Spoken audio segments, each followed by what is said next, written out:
Hello, everybody. It's Sunday, 10 o'clock, and we are here. You probably noticed we're missing out Sean. Unfortunately, Sean's not feeling too well, so we replaced him with somebody young, a younger-looking model. Jackie, welcome to the show. How are you? Good yourself? Yeah.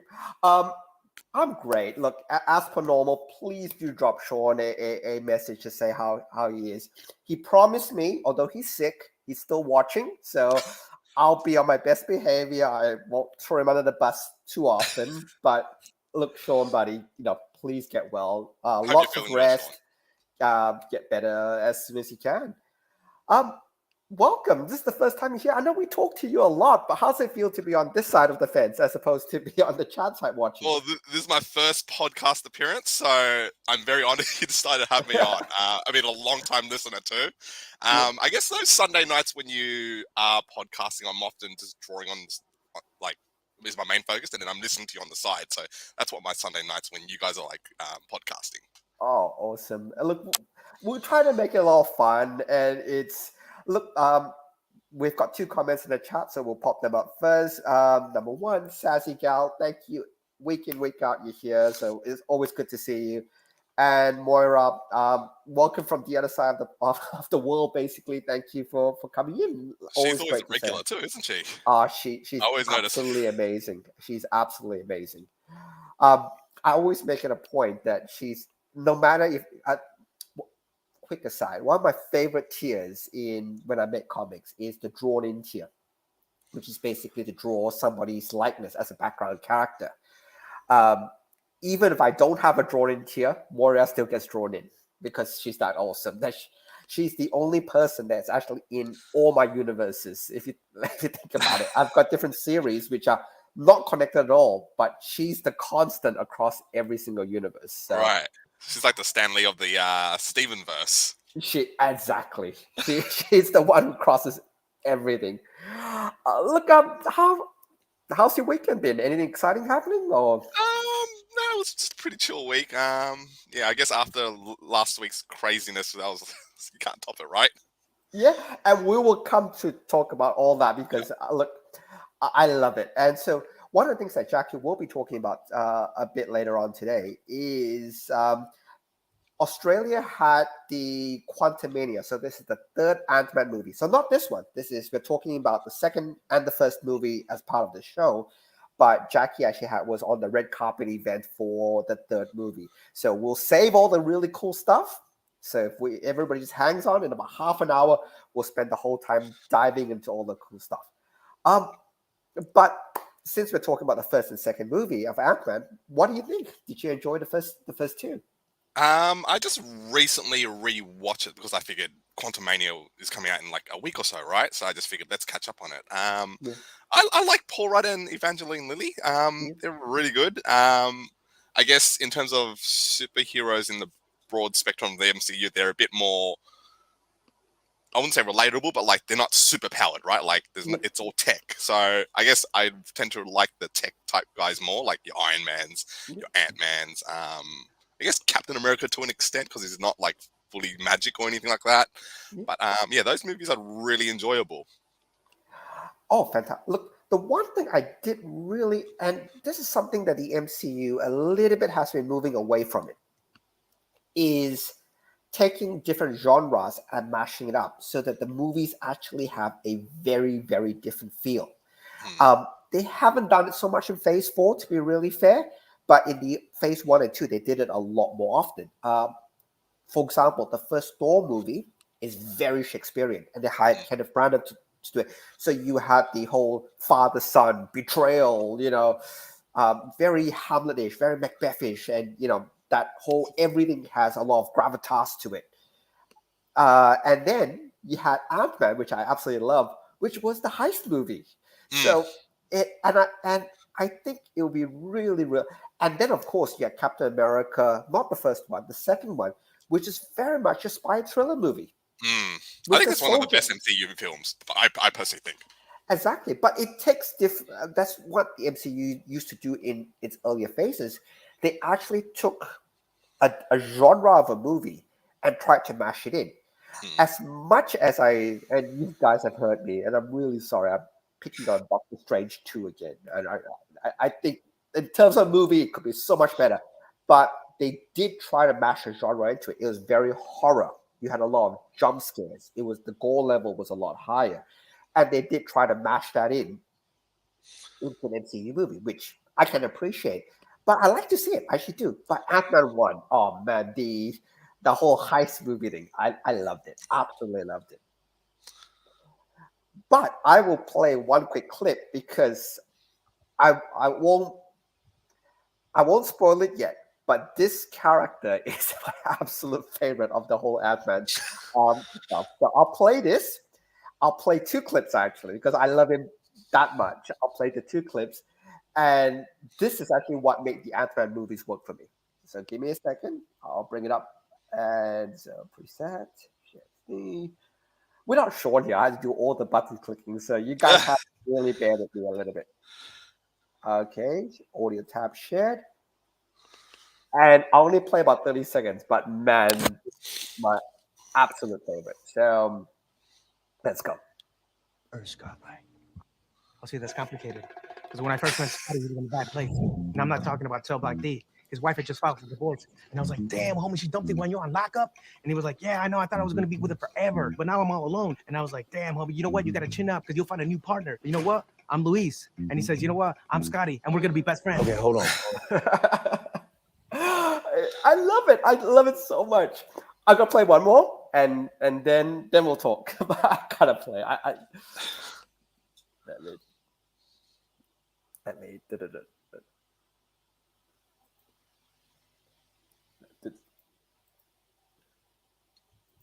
Again, bear with me because I do handle the controls once in a while, but Sean usually does it all, and he does all the hard work. And for me, I just talk. But now I'm gonna do both.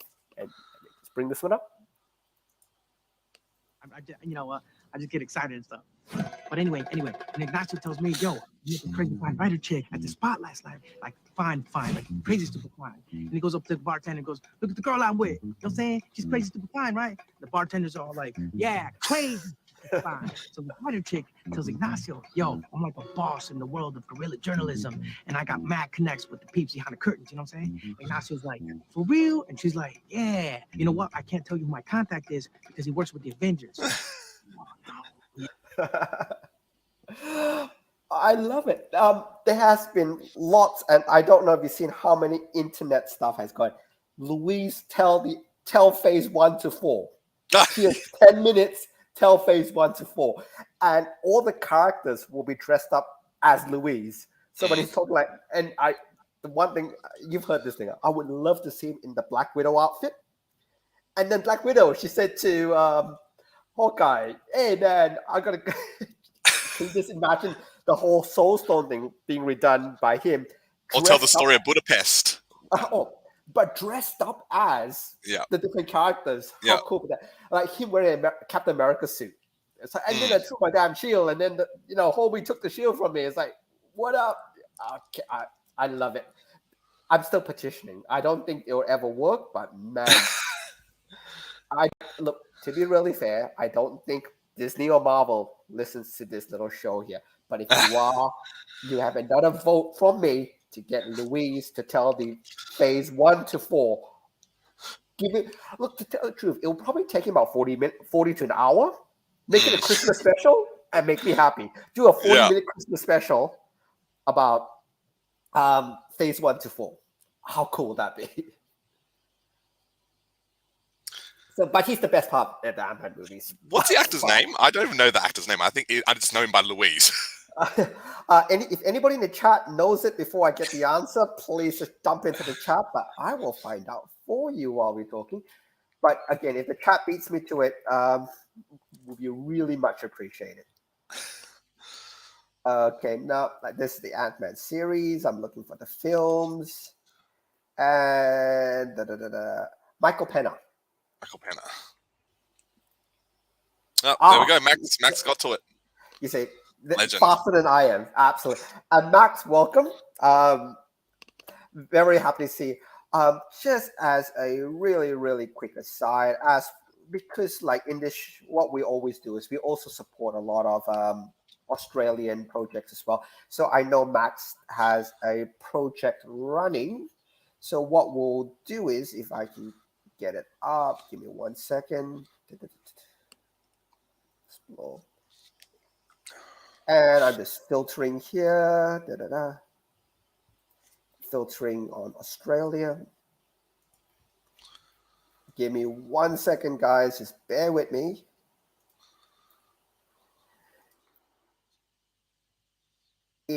I will share the link to Max's. He has a pre-launch currently on Kickstarter. So if you haven't already, feel free to hit notify on the pre-launch link so you'll know when it goes live. I'll give everybody just a quick look at it. Art looks amazing. Give me a sec. So there you go. Beautiful looking artwork here. So if you haven't already, links in the comment, press notify so you can see when Max's project goes live. But we'll jump straight back to Ant-Man because there's a whole bunch of other stuff I want to discuss, as much as I love Louise. So, hey, look who popped up. There you go. I hope you're feeling better. We've been really, really nice. I haven't thrown you in the bus too much. So, and let's see. Max, not a problem. More than happy to. And it does look very good. So, if you haven't already, press the notify. But that's the one thing hey, Mandy. Oh, thank you. You're watching while you're doing work. So really, really appreciate it. I was talking to Mandeep actually a little bit offline because I don't know if you know, I'm a huge Supernatural fan. Absolutely huge. It's one of the few TV series I've seen every episode of. I've not missed. And Me too. Yeah. You like Supernatural as well? I've seen all 15 seasons. Oh, look, some seasons are better than others. Don't get me wrong, but I've seen all 15. I think season 4 it really ramped it up. Yep. They actually had it planned for about 6, 7. The original plan was 6, 7 seasons.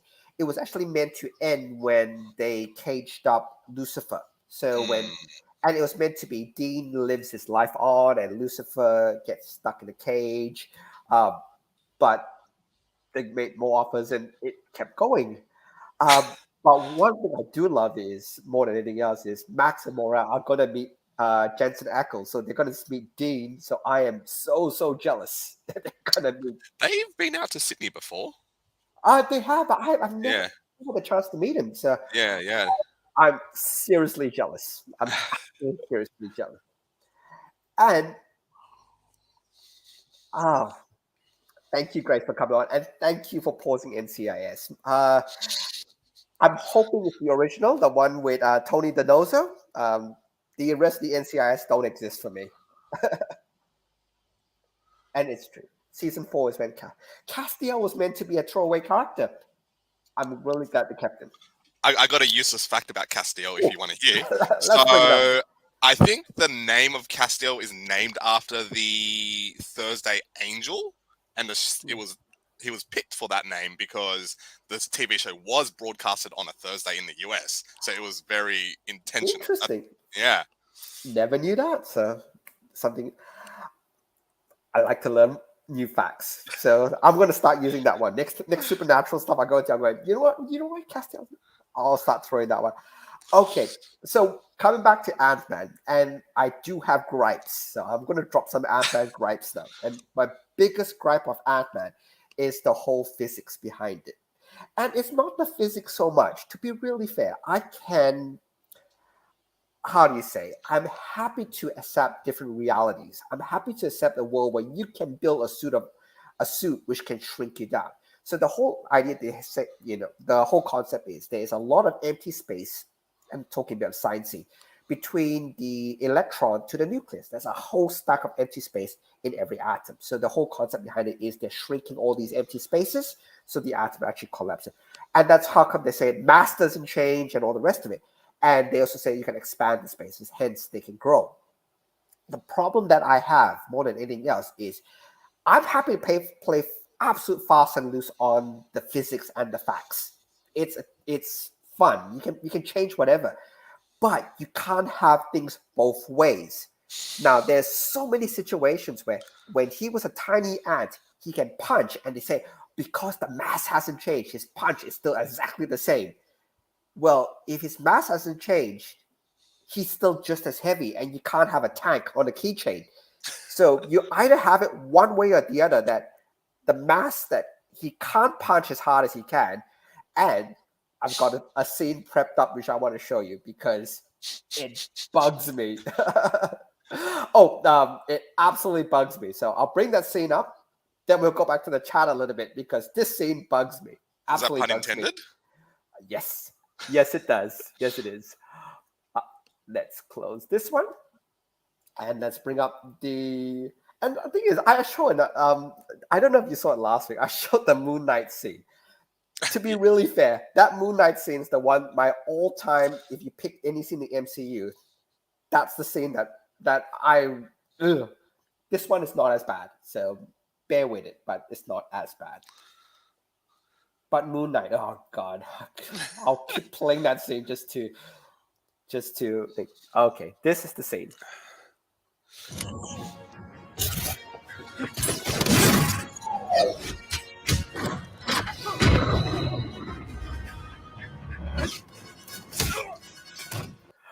What a crock. What an absolute crock. That's all wrong. Absolutely all wrong. I'm sorry. I gotta get off my chest first. Okay. I'm cool again. Absolutely cool again. I'll bring it back a little bit just so that then I will break down why this scene is utter crap.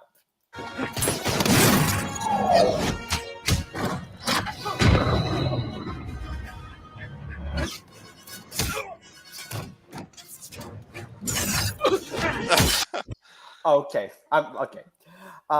Sorry, dumb question. If, let's say Paul Rudd is 80 kilos and he's running along that gun, there's no way that guy's holding 80 kilos out like that.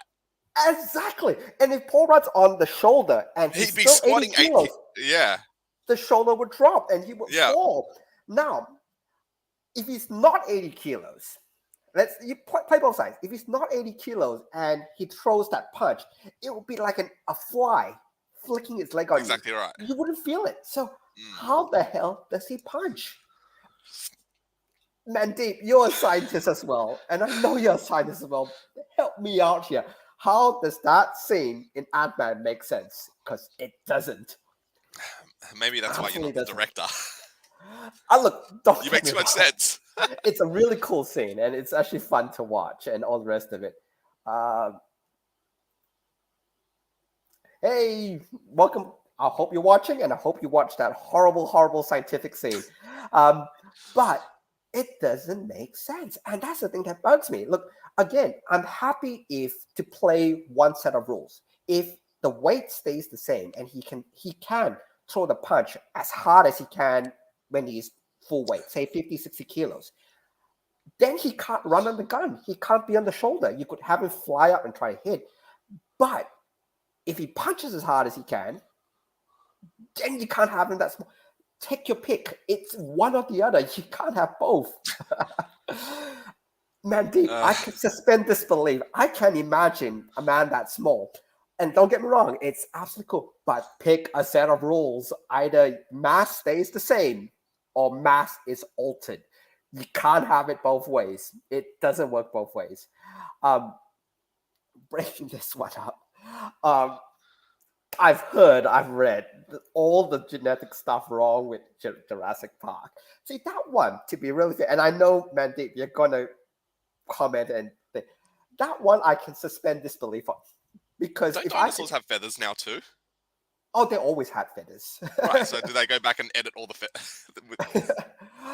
There was actually a really funny thing where they showed if you determine how a chicken looks like based on bone structure, it would be this horrible looking beast. But they're saying that most dinosaurs, and Mandeep, you can probably correct this, were dinosaurs actually closer to chickens and more avian, or were they closer to lizards?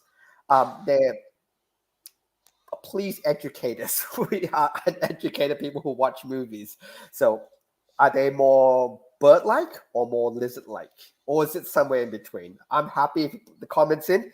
I'm happy to learn. So, Mandy, comment away, and we will get back to you. We'll absolutely get back to you, and we'll bring this one up. Look, I know you meant to turn your brain off. And don't get me wrong, I actually do really enjoy Antman. It's fun. Paul Rudd, it's super likable. Um, Michael Douglas, oh, he's awesome. Like, it's a really fun movie. I love heist movies as well, so it fits so well to the genre of film I love. I love all of that. It's just that one sequence, mate. It's like pick a lane, take one lane and pick it. You can't have both. The physics say you can't do both. And then Mandy, thank you very much. I appreciate it. I absolutely appreciate it. I think they are, but happy to be. I will push to the geneticists in our chat because we have the best chat who gets me all the answers. So yeah, please tell me. I think they are. I get bored. I actually do read a lot of scientific feeds. The things I love are discoveries and things like that. So quick aside. I'm sorry, we do go on tangents on all this. Firstly, Max, thanks very much for showing up. Always happy to see you. Let's go through. I know they do. And Mora, yes, I know it's just a movie. Look, we have a bit of fun here. To be fair, I don't stay up at night screaming into the void saying this. I go to sleep very happy.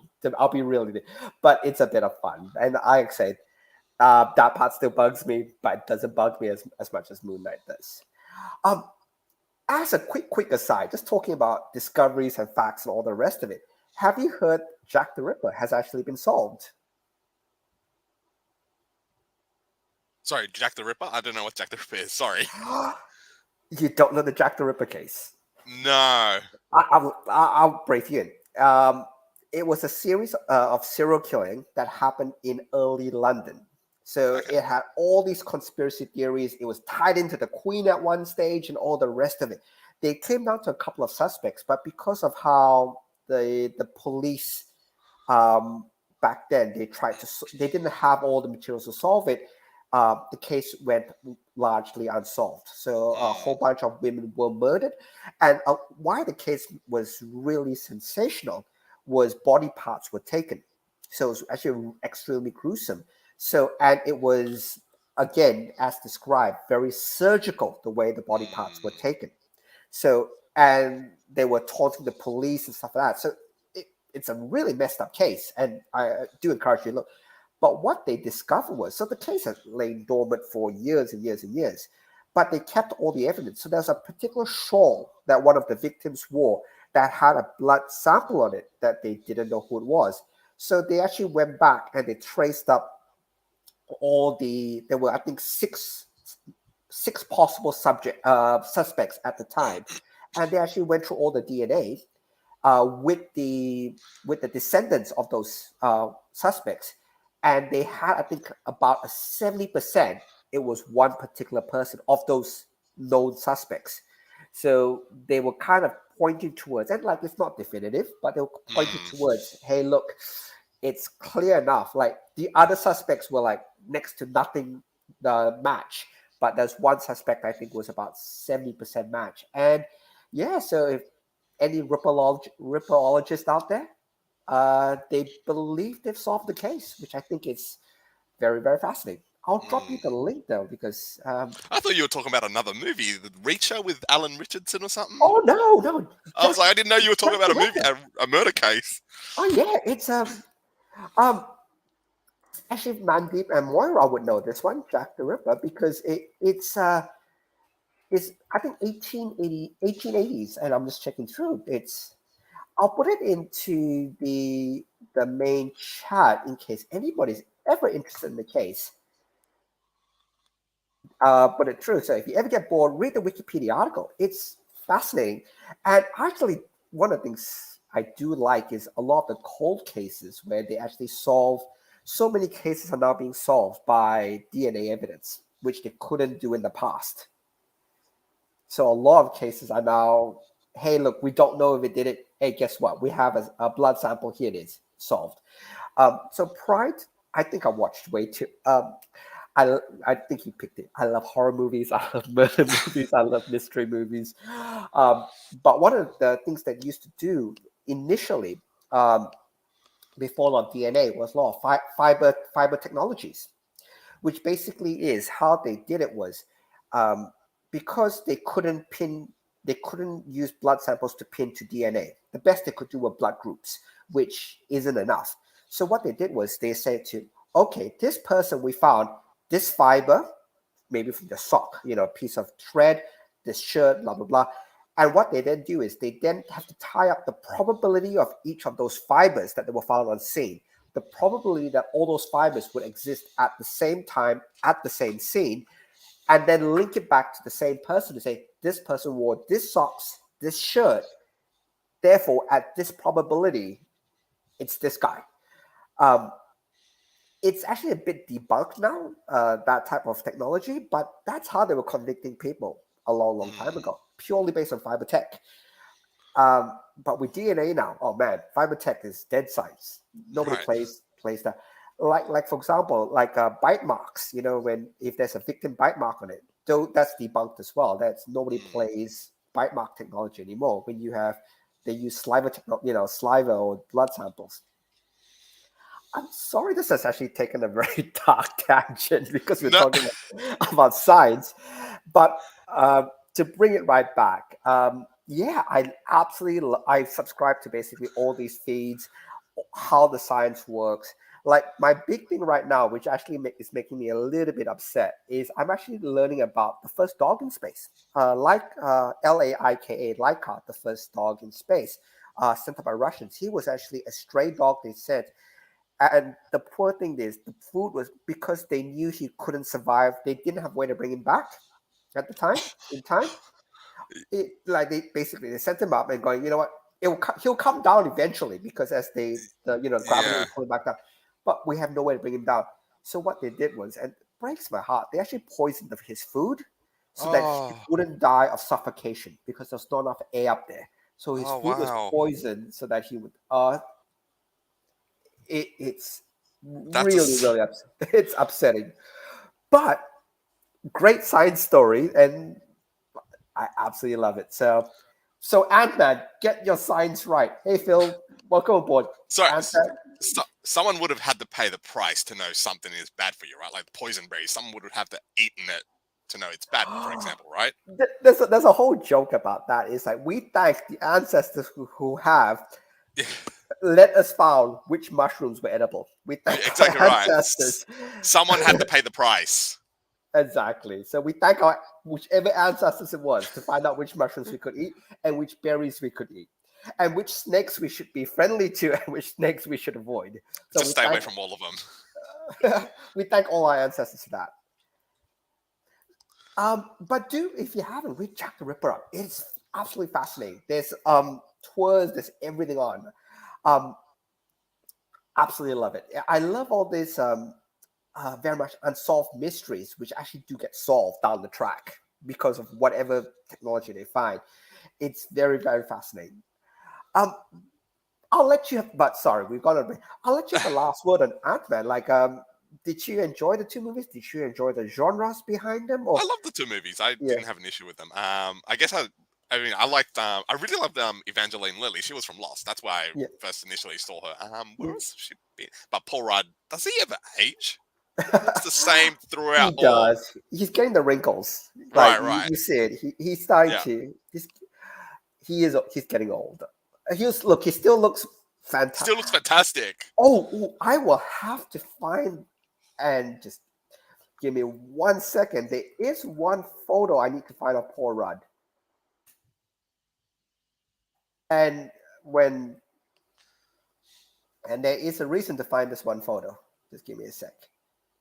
Because I remember him talking about this. Give me a sec.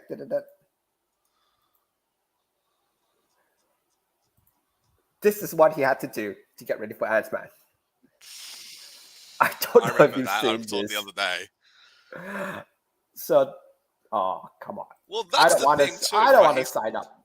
But He's anyway, not a physically demanding role, right? Because there's a lot of CGI. He's always got a suit on, whereas Thor, it's like he's always got his arms revealed. Like it sort of makes sense, right? But he still went through the effort. Yeah. Sorry, another quick aside. In the Eternals, there's one guy who complained like hell. I'll get this. Can anybody know the actor who played in the Eternals? And again, drop in the comments because save me from digging it up. But he was the Bollywood actor in the Eternals. If anybody knows the actor's name, please let me know. Because he got in insane shape. I saw the photos. Because there is a photo. Just give me a sec of him. I want to bring up, and there is a reason for me trying to bring him up. Again, if you guys can beat me to it and drop who the actor is, yes, I love the chat. Yes. I absolutely love the chat. See, they give me all the answers I need. It just saves me time.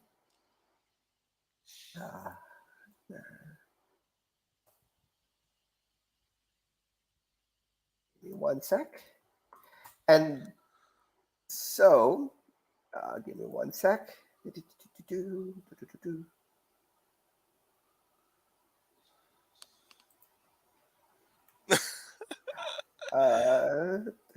Okay, it's ready. So I'm going to pop it up. Oh, yeah, that's it. But let me show you this one. That's him. Yeah, that's the photo. that's that photo. That's the photo. And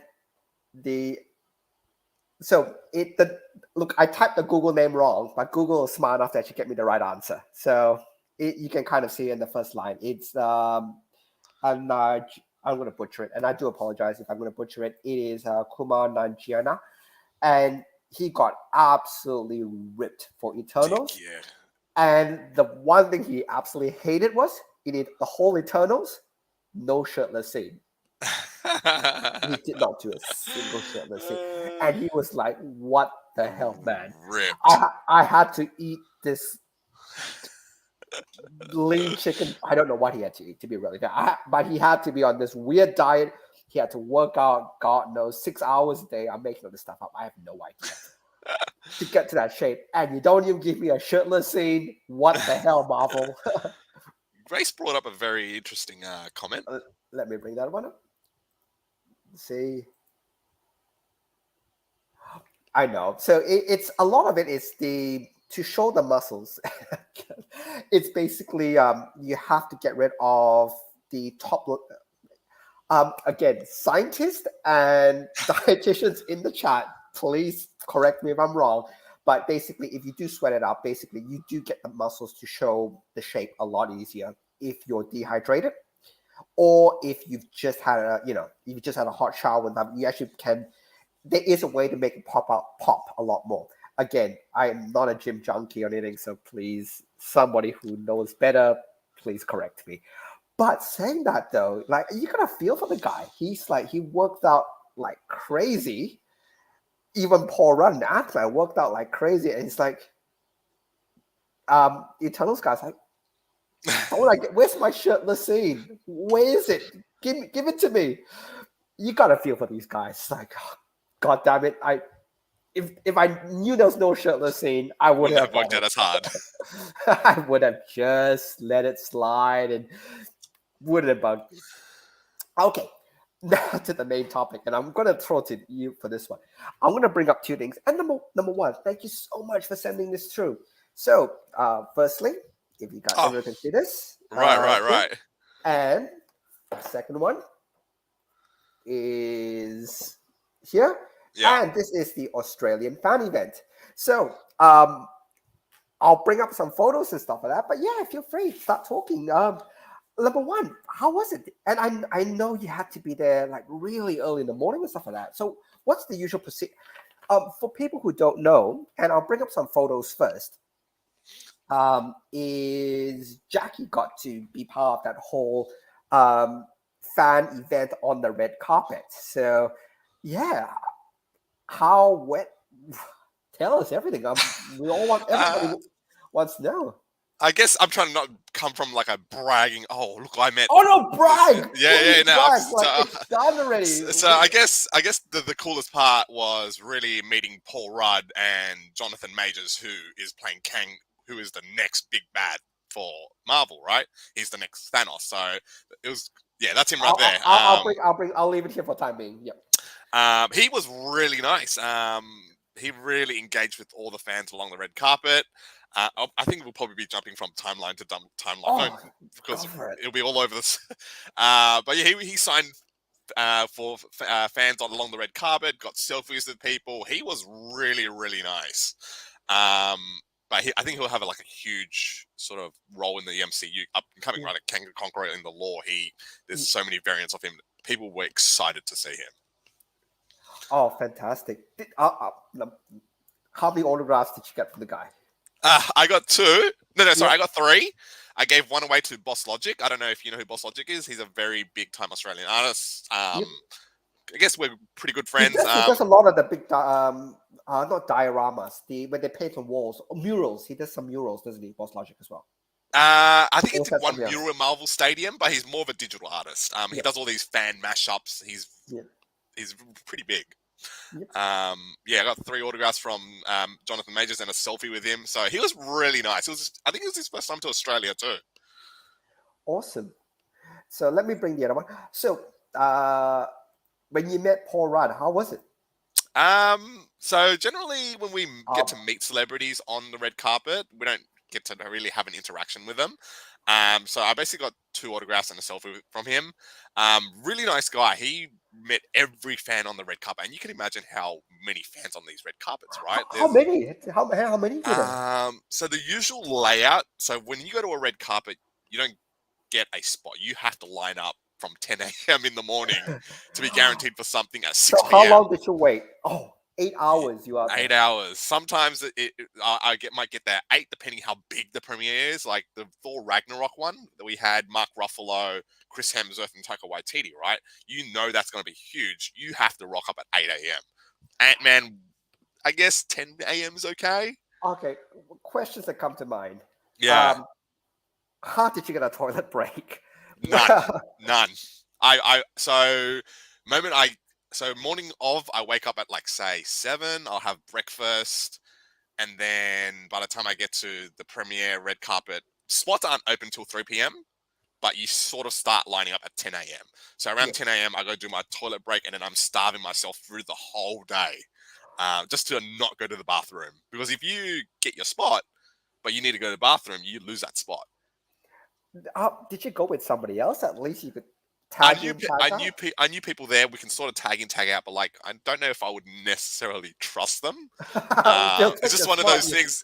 It's really all for yourself. Oh, okay. Yeah. Oh, wow. It's pretty brutal.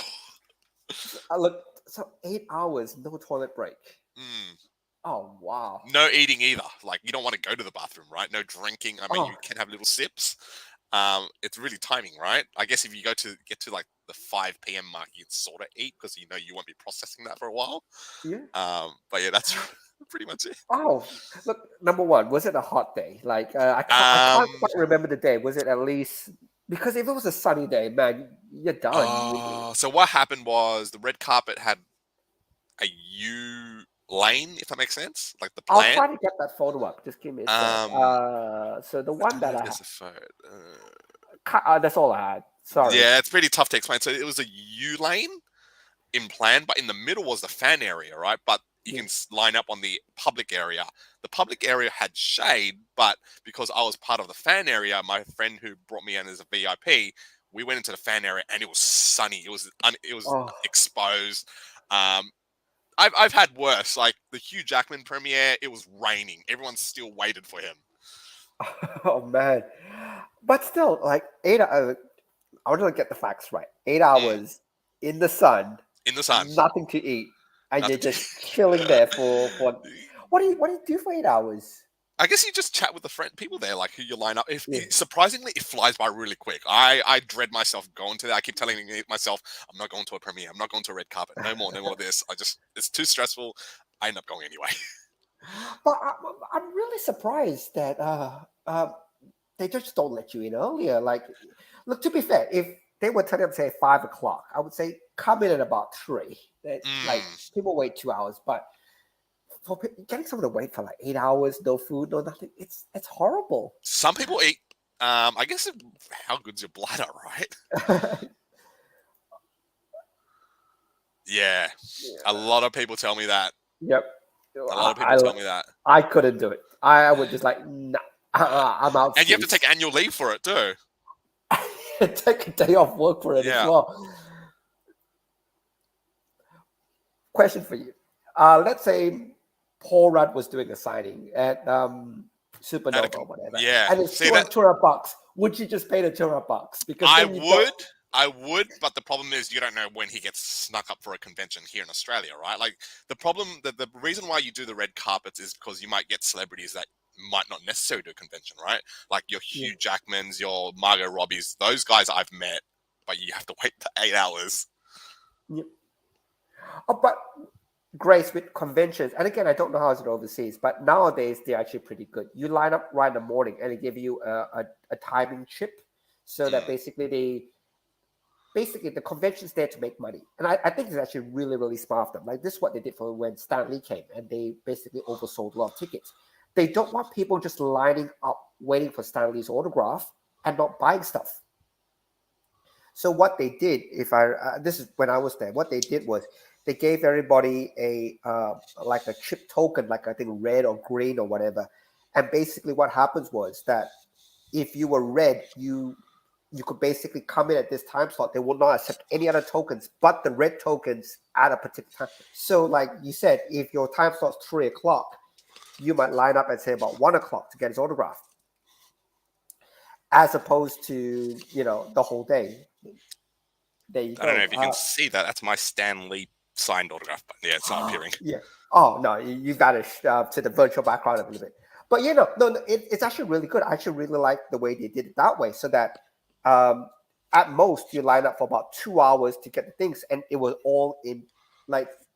Look, they made the math out. Look, in a 2 hour slot, Stan Lee can sign about 1,000 autographs. After this slot, he's going to take photos. He needs his lunch break or whatever. They have it planned. And so knowing the number of slots, you don't have to line up for the whole day. You just have to come in an hour or two before your slot's due. And it encourages people to go shopping and buy stuff, because conventions have to make money, not just for the conventions, but also the store owners. So that's one of the big reasons they bring a big guest in, is to bring people in, and hopefully those people spend somewhere else. So yeah, no, the first time I met Stan Lee, it was 6 hours. Yeah. It was in Sydney too. Really? 6 hours? Sydney. Oh, 6 hours, yeah. I cheated a bit for that. I actually got into the Stan Lee one as a and on the exhibitor side. Yeah. So I got the first signatures in. So the first photos. I'll tell you a story offline. I can't tell you online, but I'll tell you after when we get off the air. I was lucky because I was helping somebody out. I was an exhibitor, and the exhibitors get that special, hey, you get to go first. And it's like, yes, I get to go first. Yeah, exactly. If you want to enjoy the whole con thing, it's exactly like that.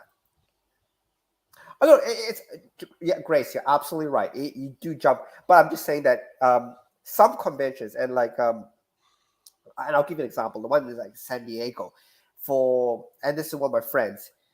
San Diego has exclusive Lego sets. I don't know if you've seen it. Like it's, you will only get this one particular Lego set at San Diego, and never again. And you have to buy it then and there. I know people who, because they want to buy this particular Lego set, will queue up for 7 hours at that particular stand to get said set.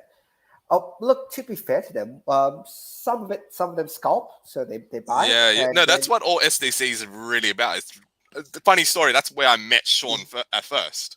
That's how we became friends, because we toured. Yeah, so we went to SDCC together in 2016. We were roommates. It was through like mutual friends. But yeah, SDCC is really about just scalping stuff and selling it back home. Obviously, there are other cool movie trailers you want to see, right, in that infamous Hall H. But you have to wait like a day in advance. Oh, that's crazy. And the crazy thing is, like, Marvel's going to be dropping their stuff at the very last, at the end of the day, right? Yeah. So even if you do get into Hall H, you're still waiting the whole day till that 4 p.m. mark just to get that Marvel trailer, if that's what you're after. I So it's know. really insane. I would never queue up for that. But you think about it, then a week later, the trailer drops. Exactly on right. There's no YouTube. point. So you wasted your money going to SDCC. You were better off getting merchandise, right? Look, Each if their if own. I if I ever go, which I have plans to one day, when I have plans, like Yeah. it's not happening for a while, but I have plans. The one thing that always has appealed to SDC is there's a lot of writer and artists which I really want to meet, and I'll be fair, it's not the Jim Lees of the world. As much as I definitely want to, if I could meet him, I would, or the Todd McFarlanes of the world. Like, there's a lot of other artists which I absolutely love. And I know if I went there, they're all there. I can actually spend the time to shake a hand, to say, hey, let me buy you a cup of coffee. This was one of my favorite things to read. Thank you so much. Um, and I know a lot of people at SDC, they buy a lot of sketches. I collect a lot of original artwork, and I think I posted bits and pieces up. I would really like to say, hey, look, if I get a sketch from you, great. If not, what they do a lot, which I absolutely love, is because it's hard to sketch while you're there, and I do understand it as an artist, and people are talking to you, you're interrupted all the time. What they tend to do is they tend to say, I've sketched 10 things, one Supergirl, one Batman, whatever. First come, first serve. Here's my 10 sketches. You come, you buy it, great. If you don't, and I would love to pick those things up, because those are the things that would make me happy. And get him to sign it to me and all the rest of it. That would be what I would go SDCS, Yeah. because I'm It's a not lining networking up. thing too, isn't it? Not just Yeah, merchandising or movie exactly. trailers. It's a huge Or you network. get to and to get to meet some of these people would be nice. Yeah. Like, to be really fair, I'm not lining up 8 hours to watch a trailer, No. and I'm definitely not lining up 8 hours to buy a Lego Lego set. set. To be fair, you could. The thing is, you could sell the Lego set and make the money for the trip back, but you're just going, dude. I came all the way for the trip. It's a gamble. No, and my whole headspace isn't about, okay, now I need to make the money back for the trip. Yeah. The whole headspace could be, look, you paid the money, you're there, just enjoy yourself. Yeah. If you make some money back, it's incidental. But if you don't get to do the stuff you want to do, yeah, what's the point, really, right? For me, it was, I went in 2016 when, everyone knows I'm a huge Aquaman fan. I love Jason Momoa. Yeah. My dear friend Catherine, shout out to Catherine, she took me through as a +1 to meet the whole cast. Yeah. And we got a signed poster each, and that thing is worth at least $1,000. I guess you could say that we would have covered our airfare, right? But I still got that poster till this day. I'm never letting that go. The other thing I did want to talk to you, and look, I'm sorry, we actually are running out a lot of times. And I've gone with a lot of tangents, but which is okay. I know, but I'm sorry, it's my fault. See, Shaun usually, and to be fair, Shaun kind of reins me in a little bit, but Shaun's not here, so I actually do. It's your sandbox. Shaun will go, come on, Steve. We need to talk about the movie at some stage. But the other thing I did want to talk to you about is this, and not just this, but I know you do a lot of artwork. And I know you do a lot of portraiture artwork. And I have to say, look, I do portraiture as well. Nowhere as good as what you do, but man, I appreciate it is a lot of work. It's not as throw a couple lines up. What could be? Yeah. So look, tell the story about this one, because I know this one made you a little bit disappointed. So I guess going with the whole red carpet thing, right? I guess it really dictated where my art went in a certain direction. So I became a portraiture artist because I guess I saw opportunities at red carpets or waiting backstage for a person who performed at a theater or something. And I guess it's my way of flattering them and getting attention. I drew Evangeline Lilly because she was going to come to Sydney, but she cancelled to a scheduling conflict. So it's unfortunate. But then I realized, wow, Paul and Jonathan Majors are so nice. I wish I'd draw a piece for them, but I still have this piece sitting behind me. And these art pieces on the red carpet will garner a lot of attention. Like, I've gotten interviews by TV outlets.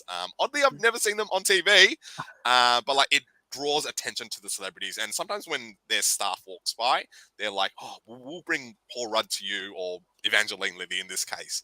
Oh wow. And I've had awesome moments with these red cup, like the Taika Waititi one on my Instagram. If you want to look up, is pretty cool.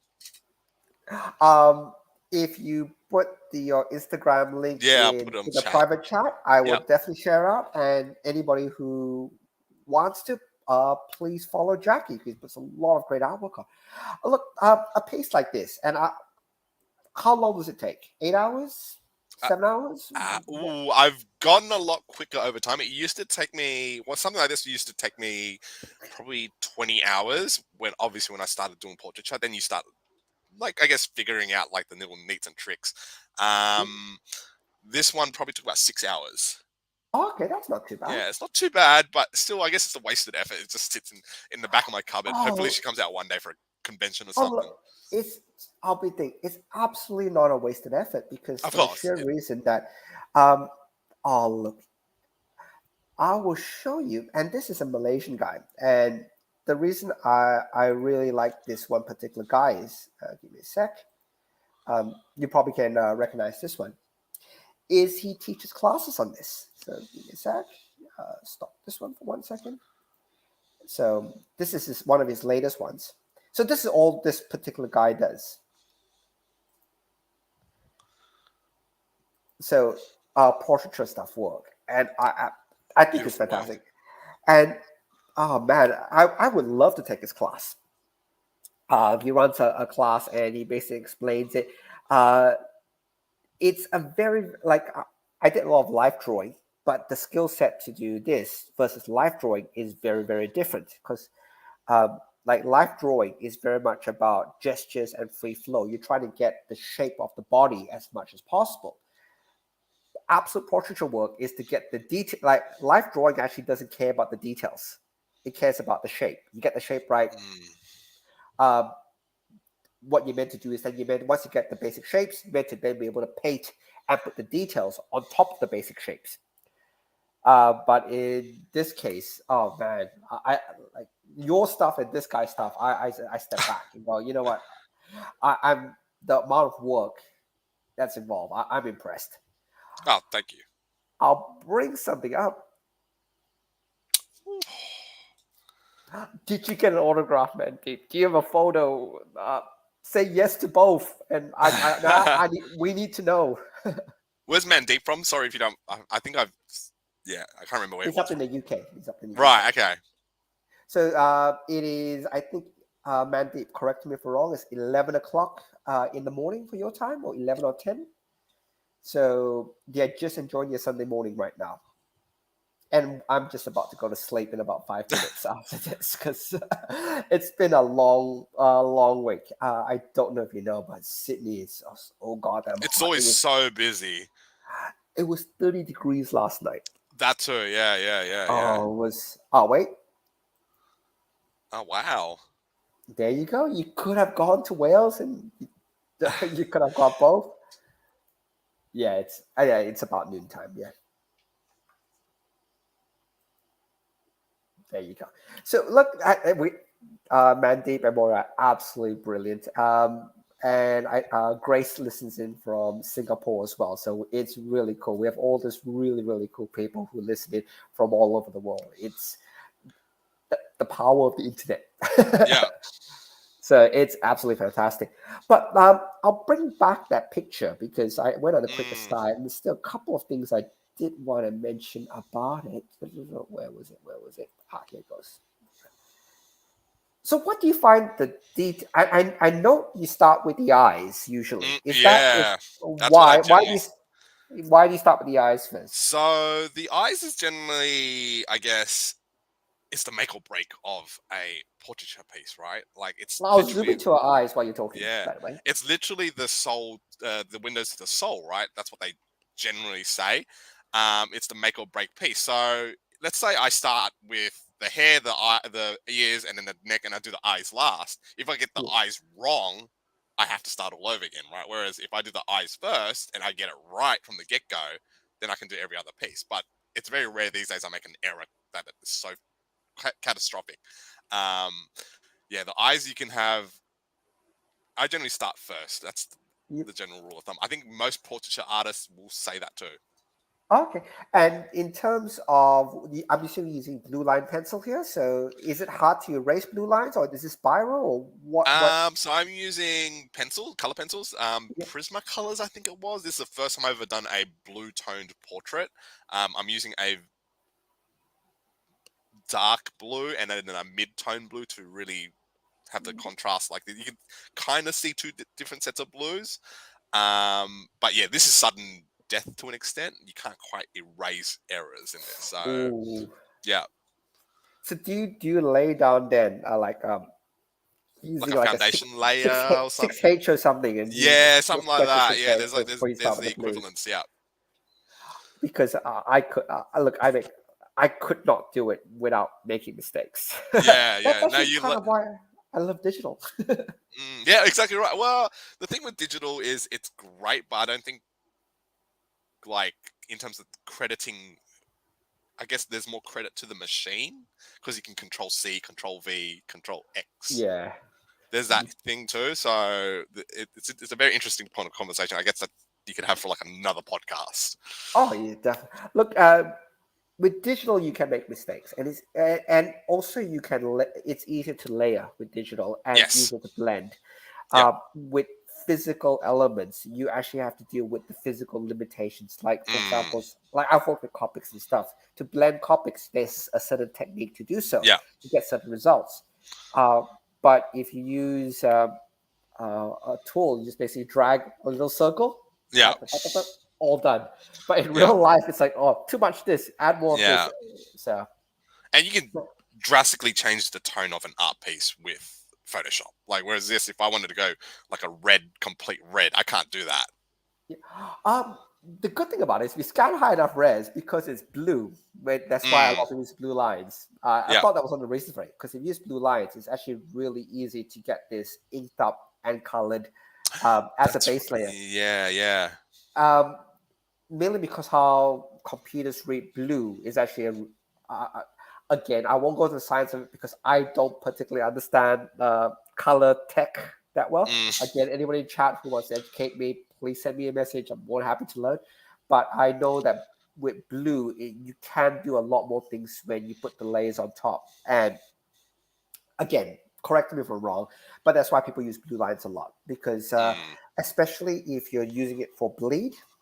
Because let's say you draw like a comic artboard is on blue, you draw it all, you do whatever, and then when you scan it in, you can actually say, I want all these blue lines to vanish, and the computer is very easy to vanish them all. So you can actually, if someone took this, inked over it, like digitally inked, and said, I want to get rid of all the blue, they could just wipe it all out really quickly. So again, topic for another day. Like, Yeah, it's a whole different topic. I'll get a real digital artist in who knows his stuff a lot better than me to probably explain. Look, that's really all the time. It's I actually got one quick story on the red carpet too. Go for it. Go for it. The thing with these red carpets is celebrities, they're held, like, people hold them at such a high pedestal, right? Like, I've seen people cry over meeting celebrities. You just only need to forget these guys are humans too. Like, we get to see the banter between the cast members. Like, I saw Jonathan Majors walk down the red carpet, right? And he took a fan's Ant-Man helmet, and he was like, hey, Paul, look what I'm going to do. And he did faces all over it with his autograph. And Paul Rudd's like, I can't even read that, man, but good job. Oh, I'm really pity the person if you want Paul Rudd's autograph and not Kang's. That person would be so heartbroken. But I guarantee you, Paul Rudd will have come and signed it as well. Both of them signed it, yeah. And more importantly, that fan has a story. Yeah, exactly right. That's the most. Story is worth more than that helmet. Yeah, easily. Yeah. Like, I have 2 posters signed by the cast members, but I guess $1,000 is replaceable, right? But the memories that I had on that day isn't. I could never get that again. You lined up for 8 hours, dude. Yeah. Look, we'll say goodbye to everyone. Oh, thank you so much, Moira. We'll talk about this off air, but thank you so much, and we'll work it out. I know, but that's the one autograph I've always wanted. Dean Winchester's autograph. So Moira, awesome. Look, we'll talk. Thank you again. I really, really appreciate it. Let me bring this one up. And one thing I do want to put up before we close off is, if you want to see a lot of Jackie's artwork and things like that, please feel free to sign up to his Instagram. It links in the chat, and I'll pop it. So that's the link. If you go to any of the things, you should be. So if you're on YouTube, it's here. Facebook, scroll down, and on Twitch as well. So look, thank you so much for your time. I hope you had fun. Oh, I've been listening for a long time. Thank you for having me. Oh, awesome. So let's do this.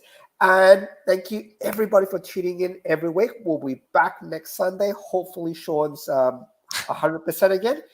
And we'll definitely bring you back as well, because I know you didn't get to have the Shaun experience on the this. full experience, right? Yeah. Well, one day I'll do an art piece for when I completely transition over to comic work. I'll do something hopefully for you guys one day. Oh, let's talk. Yeah. Anyway, of course. I'll play the. We'll see you guys. Thank you so much. Really appreciate it. Thank you guys.